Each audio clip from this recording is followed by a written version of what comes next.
আকাশে নতুন দিনের সূর্য, হালকা কিরণে খানিকটা আলোকিত শাহজালাল আন্তর্জাতিক বিমানবন্দরের ৬ নম্বর গেট। দর্শকদের চোখে একজনকে খুঁজে ফেরা, অবশেষে পূর্ণ আলো নিয়ে বিমানবন্দরে হাজির বাংলার ফুটবলের রাজপুত্র হামজা দেওয়ান চৌধুরী। সবার আগে টিম বাস থেকে নামা হামজাকে দেখে দর্শকদের আনন্দের শেষ নেই। হামজা চৌধুরীও তার মিষ্টি হাসি দিয়ে হাত নেড়ে দিয়েছেন উত্তর। প্রিমিয়ার লিগের প্লেয়ার বাংলাদেশের জার্সি গায়ে যাচ্ছেন ভারতকে হারাতে। ভারতের বিপক্ষে এশিয়ান কাপ বাছাই পর্বের ম্যাচ খেলতে এয়ার ইন্ডিগোর 6E1108 ফ্লাইটে সকাল ৯টায় কলকাতার উদ্দেশ্যে রওনা দেন হামজা জামালরা। সেখান থেকে পরের ফ্লাইটে যাবেন শিলং। তার আগে সকাল ৭টায় টিম বাসে পুরো দল একসাথে হাজির বিমানবন্দরে। হামজা জামাল মোরসালিনদের স্বাগত জানাতে বিমানবন্দরে দর্শকদেরও ছিল উপচে পড়া ভিড়।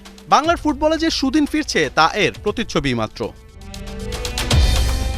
সবার আগে টিম বাস থেকে নেমে বিমানবন্দর গেট পার করেন হামজা দেওয়ান চৌধুরী। তারপরই একে একে নেমে আসেন তারিক কাজী, শেখ মোরসালিন, আলামিন, জামাল ভুইয়ারা। হামজা এখন দলের প্রাণ ভোমরা, বদলে দিয়েছেন পুরো দলের মোমেন্টাম। এছাড়া হামজার ওয়ার্ল্ড ক্লাস ফিটনেস মুগ্ধ করেছে তার সতীর্থদের। ইন্ডিয়ার বিপক্ষে ম্যাচ জিতে বাংলাদেশ দল তা উৎসর্গ করতে চায় হামজাকে। তার ফিটনেস নিয়ে তো আনডাউট, তার fitness world class fitness definitely দেখেন। আর আমার কাছে মনে হয় একটু শিলংয়ে আমাদের খাপ খাওয়াই নিতে একটু সময় লাগবে, কারণ এর জন্য আমার কাছে মনে হয় 4 দিন আগে আমরা যাচ্ছি। তো আশা করি সেই জায়গায় যে আমাদের ফাইনাল যেই ট্রেনিং সেশনগুলো আছে সেখানে আমাদের খাপ খাওয়াইতে হবে অ্যাজ সুন অ্যাজ পসিবল। জয় দিয়ে যেন শুরু করতে পারি, হামজাকে যেন এই জয়টা আমরা দেশি প্লেয়াররা দিতে পারি, যারা আমরা লোকাল প্লেয়ার আছি, যেহেতু ইংলিশ প্রিমিয়ার লিগ খেলে।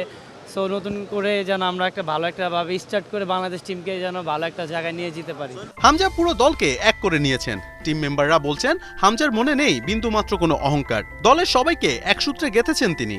ও অনেকদিন মানে কখনো বাংলাদেশে আসেনি বা বাংলাদেশ হয়ে খেলেনি। সো আমি মনে করি ভালো একটা টিম বন্ডিং হিসেবে আমরা ভালো কিছু করতে পারবো।